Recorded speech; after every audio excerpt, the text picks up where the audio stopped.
I was home alone, feeling sorry for myself, struggling to cope with my forced idleness. It was time to change tactics, from trying to get my job back to restoring my reputation. You see, 6 weeks ago, I was a project manager. Once I described my job to my wife as if I was juggling 500 balls at once, trying to make them all hit the ground at the same time. After 20 years, I finally landed in some larger projects and earned more money. But after paying for my children's college education and due to my wife's extravagant lifestyle, the money would have been enough only if I didn't want to die of old age at work. We didn't have much money in the bank, and the lack of income made the situation grim. Yes, I felt sorry for myself. The last project fell apart when the main subcontracting company went bankrupt. I had a friend still working at the company who obtained the minutes of the board meeting where I had convinced them not to go for the cheapest bidder, but it didn't help. If it came down to me or them, the board should have pressured the minutes secretary to verify their decision. I was home alone because my wife Sandra, to whom I've been married for 20 years, had gone to her sister's for the 5th Friday in a row. She asked me if I wanted to go, but as usual, I refused. Why should I help her sister plan her 15th anniversary? Sure, her sister is fine, but I can't stand that arrogant jerk, her husband. He owns a small but successful manufacturing company that he started with his wife's inheritance. Damn, if he mentioned one more time that it was worth $12 million, I would choke that little toad. My self-imposed exile was interrupted by a doorbell at 2110. After 3 bourbons, I was slightly befuddled when I opened the door. It was my wife, or so I thought. Had she looked 10 years younger? I smiled when I realized it was Linda, Sandra's younger sister. Now it was obvious. Slightly shorter, a bit prettier, and with significantly larger breasts. I greeted her and offered coffee or tea. We chatted briefly. What's going on, Linda? I thought Sandra went to you and Neil to plan your anniversary? I didn't miss the fleeting embarrassment in Linda's expression. Our anniversary was 4 weeks ago, Dave. Now it was my turn to be embarrassed. Bourbon has many good uses, but enhancing mental sharpness isn't one of them. Instead of making a fool of myself, I kept silent. Linda clearly had something on her mind. Listen, I know you wouldn't want us to remind you, I suppose. I understand it might be awkward for you, but I just wanted to personally thank you for the gift you and Sandra gave. It was the most generous and thoughtful gift I could imagine, and we are very grateful. I filed my previous thoughts under slightly puzzling. Now I was completely thrown off. Linda, what are you talking about? Well, if you want to play a denial, I can play along. I'm not entirely sure what Sandra told you. Damn, it's a bit embarrassing. She paused to compose herself, clearly unprepared for my reaction. I'm sure Sandra told you. I am frigid. I never liked sex. Of course, I fulfill my marital duties to Neil once a week if necessary, but I hate it. That's why, as Neil says, all the romance has gone from our marriage, and he must be right. We haven't gone out together for an eternity. Moreover, we couldn't conceive a child. Honestly, it's fortunate we've come this far. That's why your gift with Sandra meant so much to Neil and me. I just wanted to thank you personally. I really envy you, Dave. You must have a really strong marriage if you trust Linda so much. I don't know if she caught my utterly stunned expression, but even if she did, it didn't stop her from kissing me on the lips. Thank you, Dave, you're a gem. What the hell is going on, Linda? Where is Sandra? What? She's on a date with Neil, silly. My suddenly shocked look full of painful anger must have finally reached the smiling bride. I repeat, Linda, what the hell is happening? Well, Sandra said it was your idea. You're in her gift for our anniversary. 10 dates with Neil over 10 weeks. Neil gets 10 weeks of romance, and I get 10 weeks without advances. Sandra said you agreed it would spice up your faltering sex life. Knowing she was on a date with another man would trigger your competitive instinct. Judging by what she told me, you've been doing well with her in the bedroom for the past 4 weeks, you know. She stopped. I don't know what expression I had on my face, but it was enough for Linda to see that something was clearly wrong. Finally, I regained my mental capacity to hiss and whisper. Sandra and I haven't made love for more than 6 weeks. Are you saying she's on a date now? That bastard, they might have booked a hotel while we were talking. No, dummy, I always insist they come back to our house for sex. What, you mean they've already done it? Yes, they had sex after their first date. Of course, Dave, you knew, that was the agreement, right? Please tell me you knew. They say a picture paints 1,000 words. From this picture, I walked to the nearest wall and punched a hole in the drywall. Linda was shocked but composed herself while I nursed my hand. Damn, Dave, I can't believe Sandra is playing me and Neil like this. You really had no idea, did you? Her eyes suddenly hardened. We have to stop her. I was several steps ahead of her. I was dialing the number on my phone. Sandra answered on the 6th ring, panting. You cheating scum. Get home now so we can sort this out. Linda told me all about what you've been doing. I can't, Dave. I'm a bit busy right now. Yeah, you're in the very act of destroying our marriage. You've been whining since the kids left home for me to let you stray. Well, the answer was no, then, and it's still a damn no. Just because you found a good way to justify it to yourself doesn't make it right. No, Dave, listen. I'm sorry you had to find out this way, but I made a promise to Neil and Linda, and you always told me I should keep my promises. In 5 weeks it will all be over and we can return to normal life. If it's a problem, maybe I can ask them if they can release me from my obligation, but it will depend on them. I can't believe this at all. Go home right now. No, Dave, a promise is a promise. Besides, you don't own me, so I can do what I like. Then the call ended. Hurry, Linda, we must get to your house. I must stop this mess. Drive, I've had too much to drink. By the time we arrived, the house was empty. Signs of a hasty departure were everywhere. Linda looked almost as despondent as I did. I have an idea. I'll call Neil and tell him what she's up to. He won't continue if he knows you disapprove. Both their phones went straight to voicemail for the next several hours. Around 2 a.m., I went home. Linda was as devastated as I was, complicit in the betrayal. I made her promise to tell her husband that he doesn't have my blessing to sleep with my wife and to make it clear she's withdrawing her blessing. The deal was definitely off. By Sunday noon, neither Linda nor I had heard from our spouses. They also didn't answer calls. This gave me enough time to reflect. What else could I have done? Sleep was out of the question. When did our marriage start to decline? As far as I knew, we had a normal, healthy relationship. Nothing indicated that we were heading towards the crash site of this train. By Sunday afternoon, I realized that waiting at home like a petitioner made me feel powerless.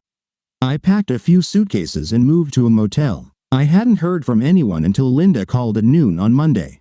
Dave, Neil came back last night. I asked him where he had been, and he said that after you called Sandra on Friday evening, they moved to a motel. Dave, Neil heard everything when you called. He already knew that you weren't aware of this plan. I asked him why he did it, and he said.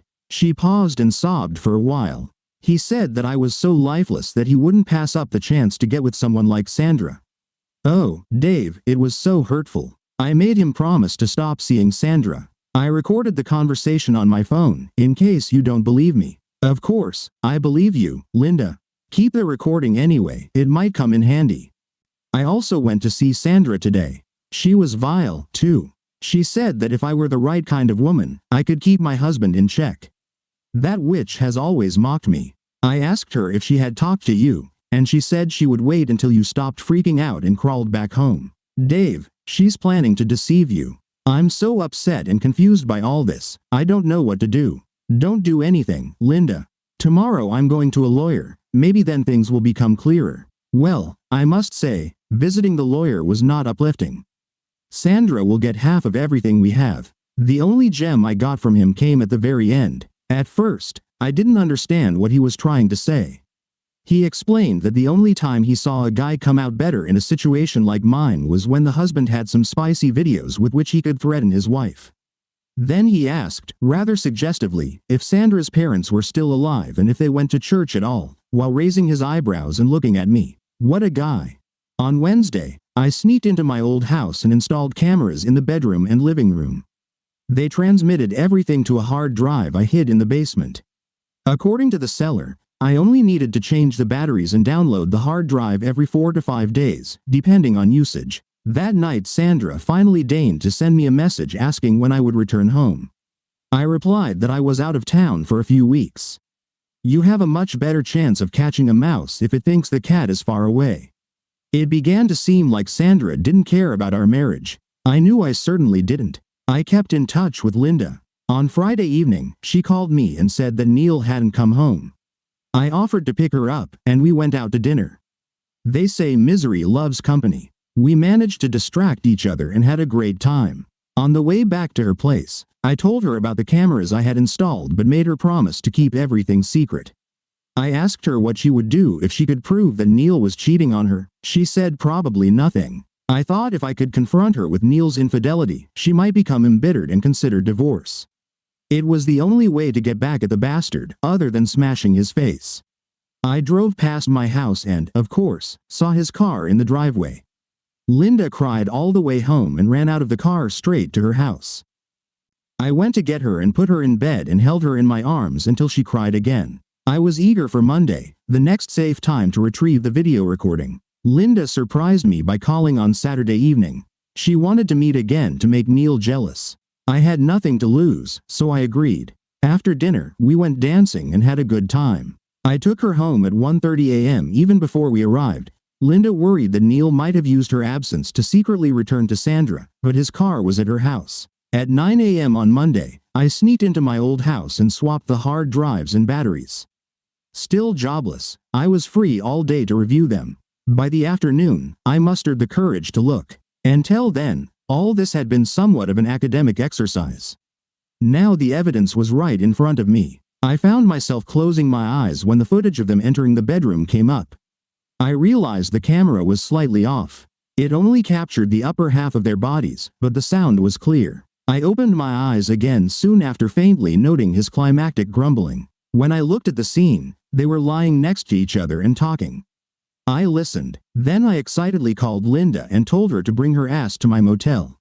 She arrived within 20 minutes. Linda, you have to see this. Linda grabbed a bottle of wine from the minibar, and I turned on my laptop and started the playback. I started when Sandra and Neil began their post-coital conversation. When are you going to get my little sister served with the papers, Neil? It would be great if we could have a spring wedding. My lawyer was going to file on Monday and serve her Tuesday or Wednesday, darling. I don't want to wait too long. If she can get evidence earlier, I'll screw up this whole prenup thing. Don't you feel sorry for that naive fool? No, just regret staying with the frigid fool for so long. You know what it's like trying to stay aroused when the other person just lies there and looks like they hate every moment of it. Sandra gave a strange smile but said nothing. What about you, Sandy? Do you feel anything for Dave? I wish you hadn't asked that. Yes, I feel bad. He was a great husband and father, and he's good in bed. But it's time for a change. He's not succeeding where you have, honey. To hell with him, to hell with them both. Linda was devastated. I hugged her and stopped her as she poured a third glass of wine. She cried for a long time. I knew how she felt. I was there 10 days ago. Finally, she calmed down. Linda, what's this prenup that Neil mentioned?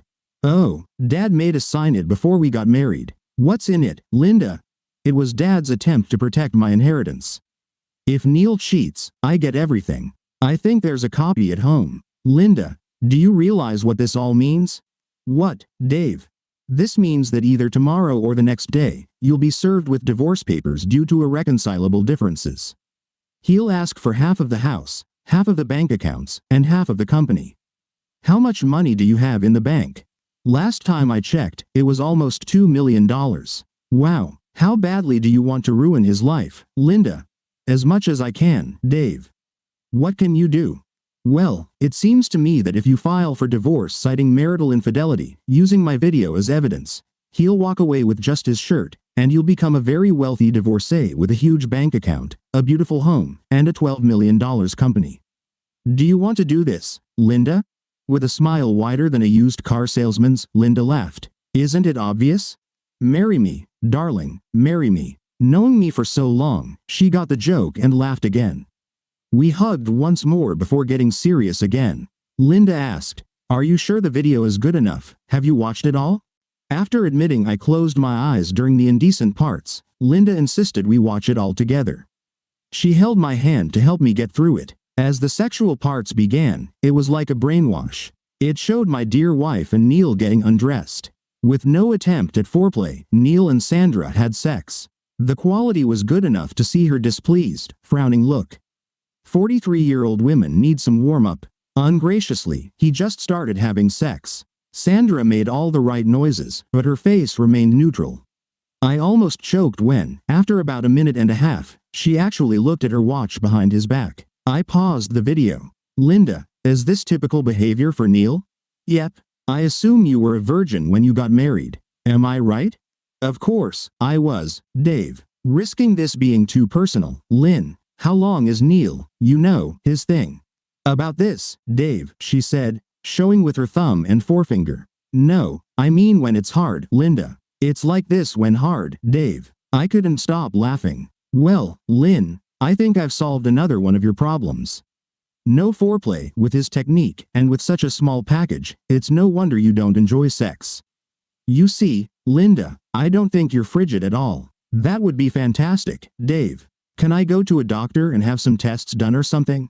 I stood up and hugged her. I whispered in her ear. Let Dr. Dave see what he can find. Linda's moans started 30 seconds after I began kissing her neck. They only stopped after 45 minutes when the screams began.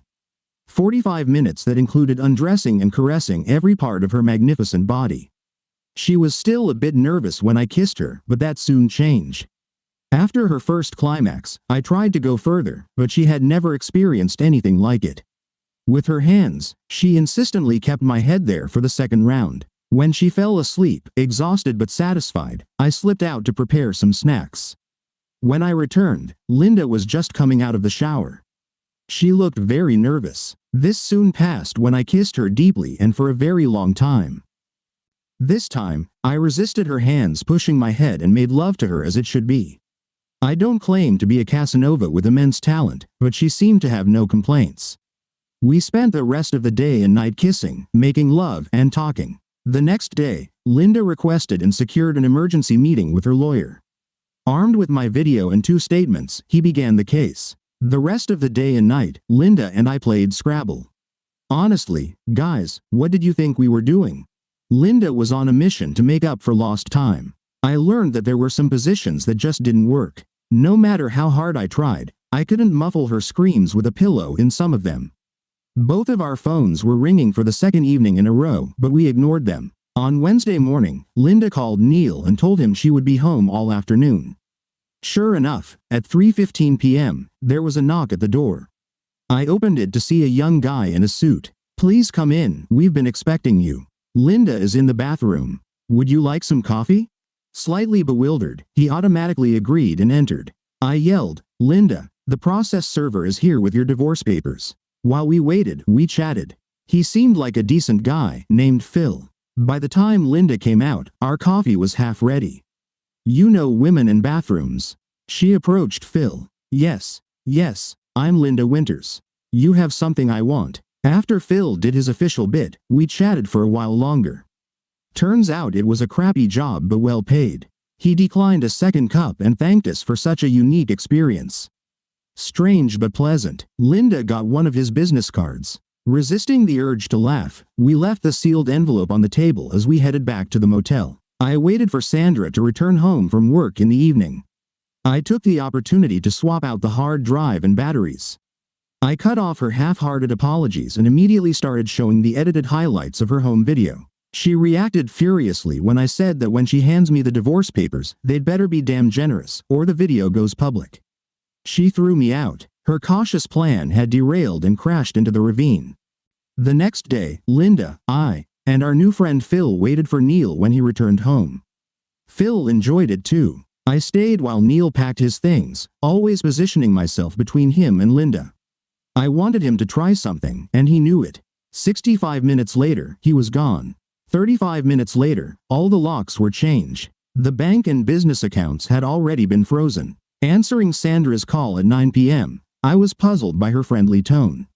She said she just wanted to apologize in person for the terrible way she had ended our marriage. For old time's sake, I went to the house. There was no answer to my knock, so I tried the door.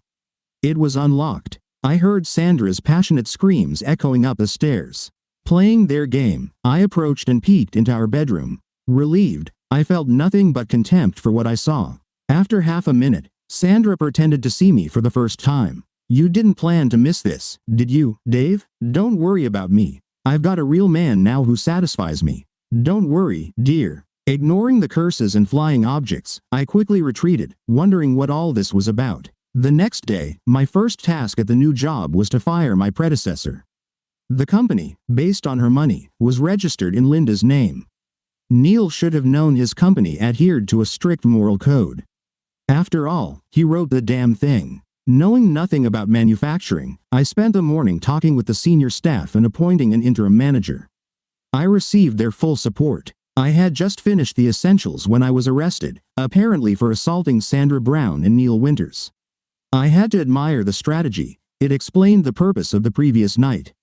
It was somewhat awkward. At the police station, I was viewed as a wife beater. That same day, I posted bail, using almost all the savings I had left in the bank. I was a bit surprised Sandra hadn't drained it yet. The next day, I received a restraining order against Sandra, Neil, and my old house. It was valid for 6 months. I moved in with Linda while the lawyers handled their business. The sex was fantastic. Linda had a mission to make up for lost time. Maintaining outward calm, I endured the shame of extramarital sex. We were not interested in what the exes were doing, although we heard they were no longer together. Sandra might have settled for a small tool for a rich man, but not for a poor one. 3 months later, Linda's divorce and the civil case came up. Neil didn't try to fight the divorce but, of course, fought the infidelity charge with all his might. He tried to claim that since the sex between him and Sandra was with Linda's full consent, it wasn't adultery. He and Sandra testified to this. Naturally, I testified for Linda, stating that we both asked them to stop when I found out, and Linda discovered I was unwilling to participate. I can't express how proud I was of Linda that day. She managed to reveal the whole story of her apparent frigidity and then discovered it was all due to Neil's tiny equipment and selfish technique, with her head held high. The press gallery, always fascinated by a sex scandal, reveled in it. The recording made by Linda, where she begged Neil to end his affair, tipped the scales, and his plea was tossed aside. Crushed and with his manhood destroyed, Neil left town. For another 3 months, we saw neither Neil nor Sandra. Sandra gave me a spiteful smile from the witness stand during my trial. She was very convincing, tearfully describing how I found her in bed with Neil. She knew she was wrong but definitely did not deserve to be beaten. The judge scolded me when I applauded her performance at the end. Neil was somewhat less convincing as he described how he couldn't measure up to my size and fury when I caught him with my wife. This time I respected the judge and refrained from applauding. The prosecution lawyer tried to object when my lawyer presented the recording from the hidden camera in the living room as evidence, explaining why it had not been submitted during the investigation. My lawyer apologized to the judge and explained that I couldn't retrieve the hard drive until the day before because the restraining order was still in effect. In reality, Linda had taken it 2 days after my arrest, but my lawyer was unaware of this. I watched Sandra's and Neil's faces as they watched the unfolding drama. This time I had positioned the camera correctly. It clearly showed them plotting at the kitchen table after I left. They were smart enough to remove the bedroom camera, but I didn't know if they thought to look elsewhere and had missed this one. After a prolonged silent discussion in the courtroom, we saw Neil wrap a towel around his hand and knock Sandra to the floor. Being a fighter, she got up again, ready for the second round, happily using a frying pan on Neil. Wasn't Neil supposed to go first? The courtroom erupted, so I strained to hear my case being dismissed, and the judge ordering the bailiff to arrest them. There are 2 crimes judges hate: contempt of court and perjury. They work hard for their positions, and calling a trial into question for these crimes is contempt in itself. Of course, I could have provided the video earlier and charged them with conspiracy to pervert the course of justice or making false statements, but I didn't. Both Linda and I agreed that their pitiful and contemptible behavior toward us deserved our best response. By the time I cleared my name with the waiting media, the police chief wanted a word. He apologized for my wrongful arrest. I immediately forgave him, and we spoke for a few minutes. As we finished, Sandra was released. She headed towards Linda with clear malicious intent. I stood between my ex-lover and my current love. "Sandra, you wouldn't hit a pregnant woman, would you?" Sandra stopped. Her face went through several shades of extreme upset, then she just turned away before we could see her tears. 2 months later, I read in the newspaper that the happy couple received a minimal sentence for perjury, 12 months in jail. Well, time to start this divorce and sell this house. I thought Sandra was right. Her affair with Neil did awaken a competitive instinct in me. Unfortunately, it was not the instinct to win back my spouse through sex, but the baser instinct to kill and tear apart. 2 nights later, sweaty, Linda and I continued our ongoing discussion. We carried on our feverish activities in the bedroom as Linda insisted she needed to make up for 15 years of lost pleasure. By my calculations, she was only 8 years overdue. She insisted it was no less than 12. While I lay there stroking her rounded belly, we talked. Isn't it silly, dear? If only they had done everything properly, asked for a divorce first and then started their thing, things would be different today. I think we would have been devastated, but they would be free and wealthy, enjoying all the sex they could handle. Something tells me Neil is getting all the sex he can handle now. They say Bubba can be quite insistent. Now shut up and let's try to catch up on those 12 years. 8 years, you insatiable woman. Yesterday. What would you like to do for our 15th anniversary, Dave? Nothing special.